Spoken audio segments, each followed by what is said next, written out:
আজ আমি ছেলেকে নিয়ে যাচ্ছি গানের ক্লাসে। আজকে শনিবার দিনকারও বিকালবেলা করে গানের ক্লাসে যায়, কিন্তু আজকে বিকালবেলা আমরা কেউ থাকবো না, তার জন্য ওকে এখনই নিয়ে যাচ্ছি। স্নান করে তাড়াতাড়ি করে বেরিয়ে পড়লাম। বেশিরভাগই ওর বাবার সাথে আসে, আমি না একটু গুলিয়ে ফেলেছিলাম, গলিটা ঠিক মনে করতে পারছিলাম না, তো আমার ছেলে ড্রাইভারটাকে বলে বলে দিচ্ছিল আর কি। তো ড্রাইভারটা বললো এখানে বলে কালী মন্দির, তো এই আর কি। তো পৌঁছে গেলাম, বসে আছি।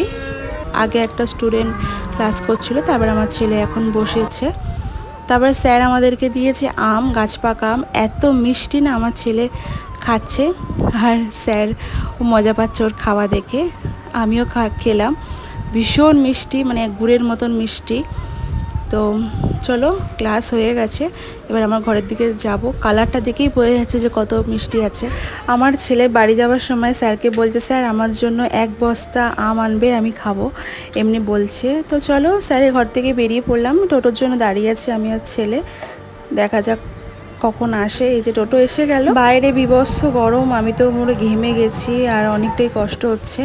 তো স্যারের ঘর থেকে আমাদের ঘর বেশি দূর নয়, কাছাকাছি 10-15 মিনিট এরকম। তো চলো, বাড়ির সামনে চলে এসেছি, ছেলেকে চান করাই। নেক্সট ব্লগে তোমাদের সাথে দেখা হচ্ছে, বাই।